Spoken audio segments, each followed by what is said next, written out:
Well, thank you so much, Dr. Kahneman, for joining me today. Want to talk a little bit about your new book that came out this year, and then also just talk about noise and bias in decision making. And so, to start us off, one concept in behavioral science I understand is getting more and more attention these days is the concept of noise and in the process of making judgments. And as I just mentioned, you co-authored a book. It's called Noise, A Flaw in Human Judgment this year. And so for our listeners, can you describe what is meant by noise and how is it different from bias? Sure. Well, I'll start at the intellectual beginning. I'll start at the origin idea. Mm-hmm. And the origin idea is a particular view of what judgment is. And we think of judgment as an operation of measurement. And where the measuring instrument is the human mind.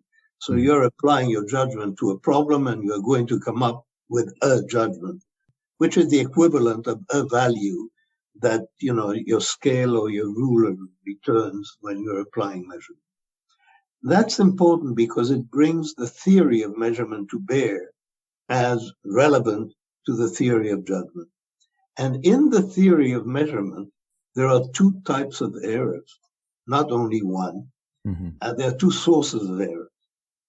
So one of them, and you can think of your bathroom scale as an example. So your bathroom scale can be biased, which means that on average, the errors of measurement have one sign rather than the other. Mm-hmm. So if most of the time, if you have a very friendly scale that underestimates weights, that's one thing. Mm-hmm. An unfriendly bathroom scale has the opposite bias. So bias is the average error. Mm-hmm. But now think of a scale that has no bias. All it has is variability. That is, when you step on the scale, on and off, my scale is like that. When you step on and off, you don't get the same number. Mm-hmm. That variability is noise. And you can see that a good measuring instrument would have no bias and no noise. That is, it would return exactly the same value. So variability, noise, is found in any measuring instrument to a larger or greater extent. Scientific instruments reduce both variability, both noise and bias to the extent possible. The same is true for human judgment. There is bias, which is average error, and there is noise, which is variability. And the variability can be across judges, across individuals. So, for example, you have judges in the judicial system, and to the extent that they would give assign different sentences to the same crime, this is noise. You have underwriters in an insurance system. If they would assign different premiums to the same complicated risk, that's noise. If physicians disagree, that's noise, and so on and so on. So noise is a separate source of error. It's just variability among judgments that in principle should be equal. And the important thing is that in the theory of error, noise and bias have equivalent status. That is, if you reduce noise by 50% and you reduce bias by 50%, you have increased accuracy to the same extent. This is very non-intuitive because mostly people tend to think that bias is much more salient and more important, and that the job of improving accuracy is reducing bias. But actually, an equally important part of the job of reducing accuracy is to reduce noise. And that's why we wrote that book. It sounds like maybe that people conflate bias and noise. And that if I understand the analogy correctly, so let's use the bathroom scale. You have a bathroom scale that tends to be friendly, and it tends to show you way less than you normally do. And that's bias, whereas noise is I get on and it tells me I'm 0.7 grams less than I am. I step off, I get back on, then it says 0.3 grams less. It's still, the bias is still that I weigh less than I really do, but the noise is the variability and like actually how that measures. Is that correct? That is absolutely correct. And there are several crucial differences between bias and noise Mm-hmm. that deserve to be pointed out.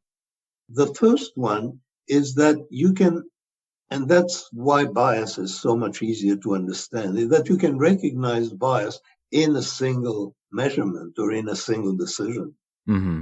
Bias is an error, is a type of error, and you can recognize an error and say, oh, this error seems to be produced by a bias, by a specific bias.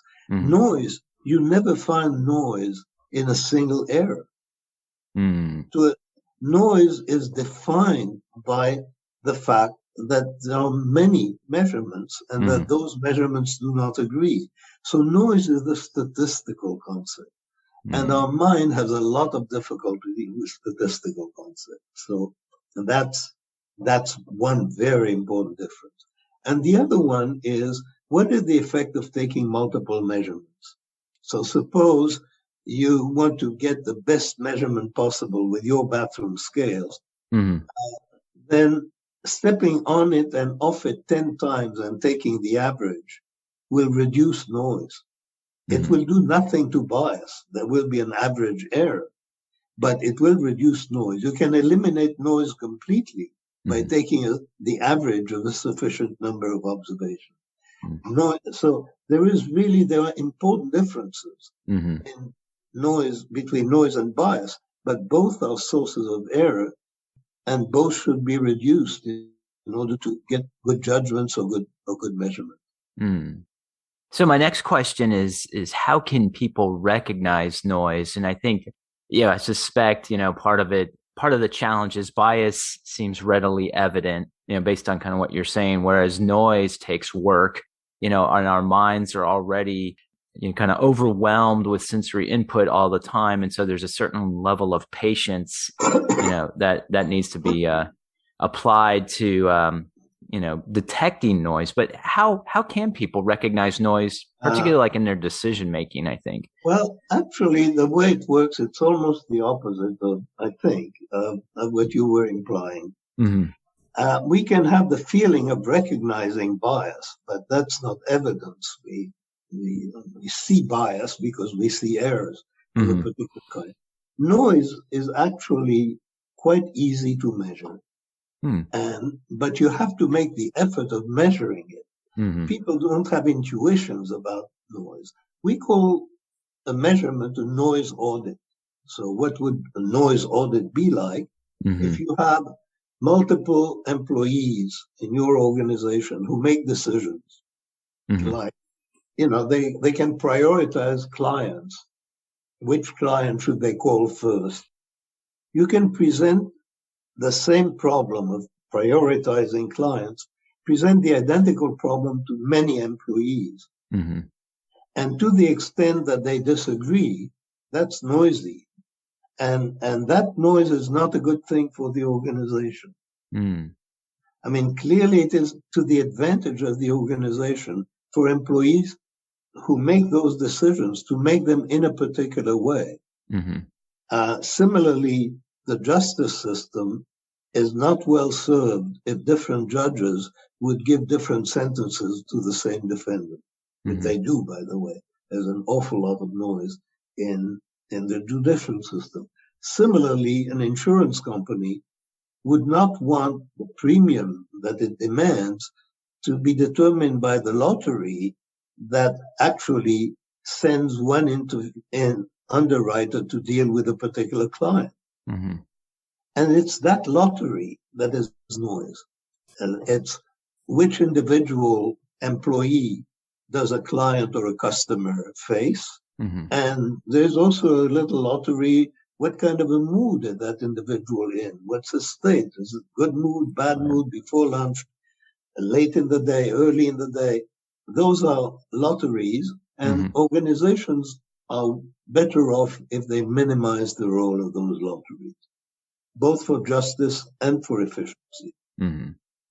So it sounds like there's a need, and this is probably overstating things a bit, but there's a need to decrease some of the subjectivity in certain areas of decision making and kind of operationalize greater rigor so that you can, maybe I'm tired today, or it's hot, or, I've got a lot of phone calls, something, that's bothering me. But it's like, as long as I stay the course and follow certain steps in decision making, it will help decrease negative subjectivity that may have a negative outcome.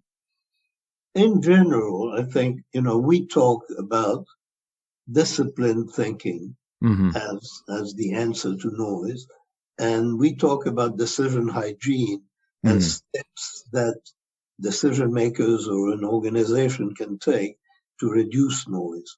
And those are general procedures for decision making that can, we hope, improve the quality of decision. So my next question is kind of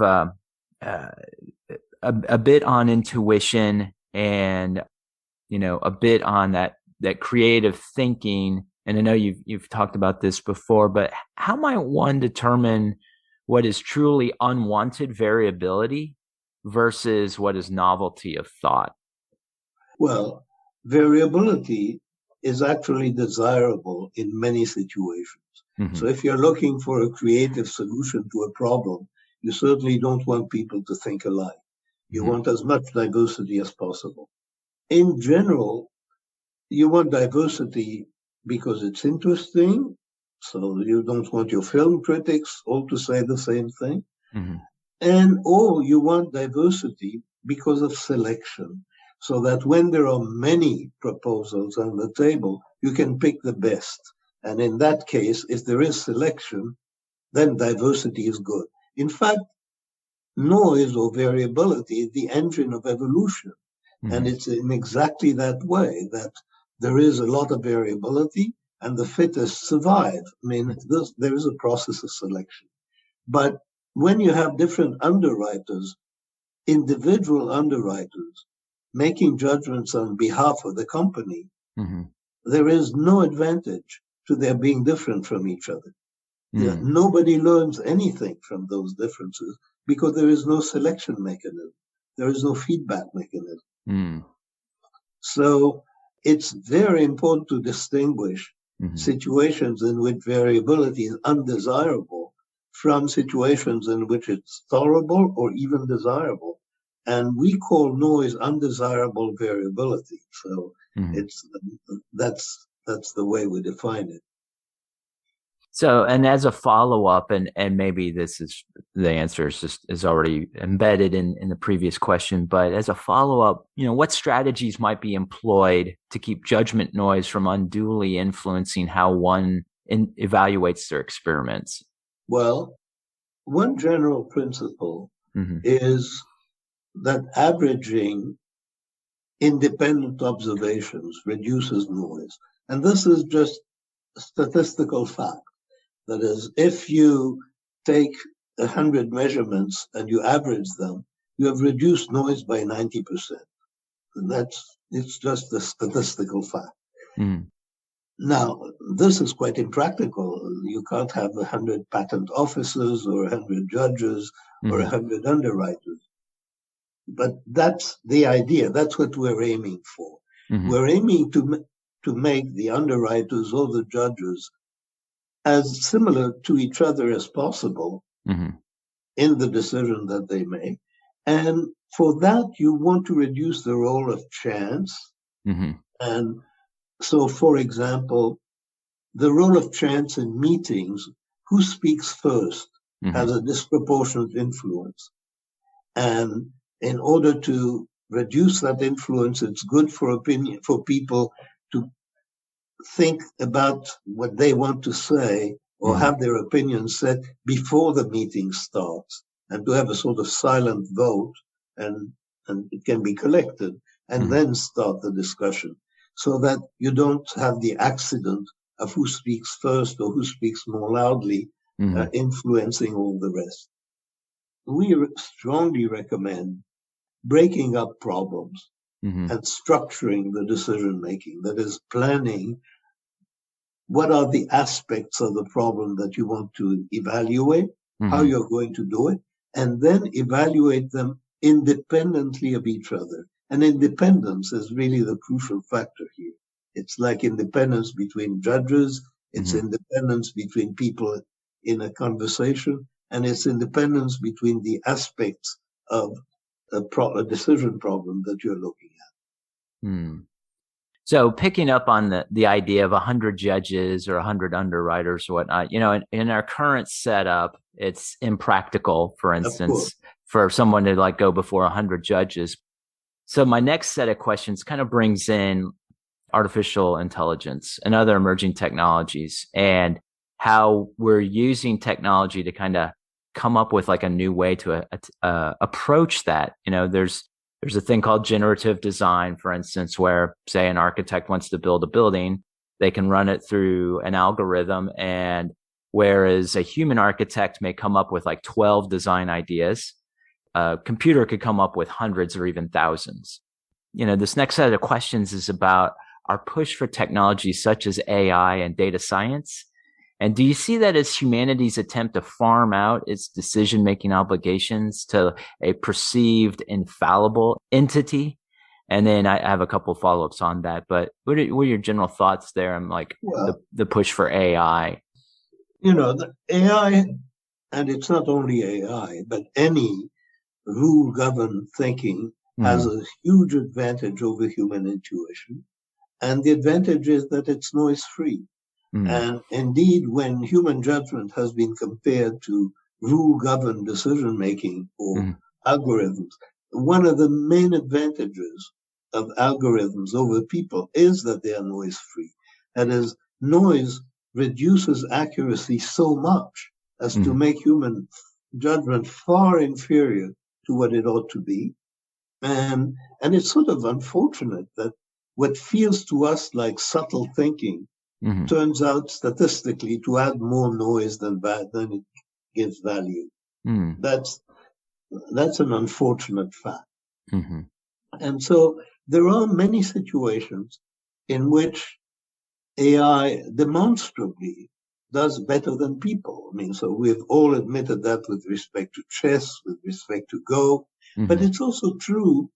There is compelling evidence, I think, that the decision of whether individuals should be granted bail or not, if it were made according to a rule or by an algorithm, it would have better results. And in this case, there is a criterion. We want as few people as possible to be in prison, and you want those who are released to commit as few crimes as possible. So you know what you want. And you can measure and on hundreds of thousands or millions of cases, whether a rule would have done better than judges do. And the answer is yes, in this case. And there are many other domains, like detection of breast cancer, detection of retina problems in the retina, where AI is already coming close. And this is going to increase. Clearly, there's going to be more and more of this recognition of legal precedents. What are applicable laws? We can see that coming. And of course, we can see self-driving cars coming slowly. And in those contexts, what you see is not only that noise reduction, among other things, and a huge database. That's the main advantage of those systems, that they can learn from data that are far beyond what the experience of any individual can be. And for example, all the cars on the road, all the autonomous cars on the road, they are as one car in terms of what they learn. So anything that one of them learns is communicated instantly to all others. Yeah. That accumulates wisdom very rapidly. So as you can see, I think there's a lot of AI already. There's going to be more. It's happening at an exponential rate. And there are going to be huge problems when it becomes more threatening and more dominant. That could be, within a few decades, it could become a problem. In the meantime, most decisions are still made by humans, and the most important decisions, and it's critical to improve the quality of judgment. That's what we try to do in our book, Noise. Yeah, I like to joke, when it comes to autonomous vehicles, it's, we seem to get skittish about the idea of an AI driving a car, but we don't seem to have any problem, letting our teenagers run rampant on the roadways. It's like, but it's interesting because Werner Vinge and other authors, they talk about the technological singularity, the idea where the AI will at some point get so smart that it outpaces our ability to control it. So what do you see are maybe some pitfalls for this reliance on the perceived infallibility of an AI technology? Like, where are the pitfalls, and then what's an appropriate use of such technology so it doesn't become a crutch or something that lacks accountability? Some of the best minds in the world, I think, are worrying about this problem right now. Mm-hmm. And there are short-term problems and Mm-hmm. long-term problems. When we're talking of AI taking over, Mm-hmm. or this is relatively long-term. And by relatively long-term, we might mean 40 years. I mean, that's not at the rate that things are developing. It could be happening in a few decades. Mm-hmm. And then there are short-term problems, and the short-term problems are how do people collaborate with algorithms? Mm-hmm. Who should have the last word is a particularly important question. Yeah. That is, we seem to take it as obvious that when there is an individual and a computer, the individual should have the last word. Mm-hmm. And that is true under certain circumstances.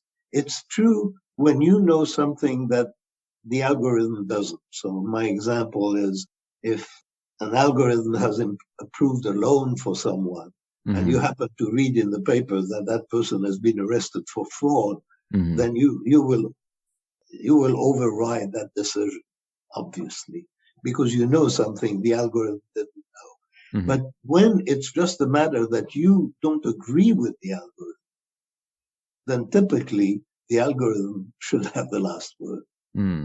Because we are talking about algorithms that, on average, statistically, are more accurate than people. There is if you start picking and choosing among the decisions that the algorithm proposes, which of those you agree with and which of those you don't, that means you're imposing your own judgment. And in many situations, it's demonstrable that AI is superior. So that's how to organize this and how people can live with AI that is, in some sense, better than they are. That's a problem that I think some people are facing already, and many more people are going to face within the next couple of decades. Physicians, for example. Yeah, and I can see that, like going back to the judge metaphor, maybe there's a judge who, say jaywalking, will throw the book at jaywalkers. In the morning, they may be lenient, and in the afternoon, after lunch, they may be a little more aggressive in their sentencing, and they're not even aware that they have that noise. But the AI would pick that up, and the AI would just not have that problem. Right. And it's a big problem.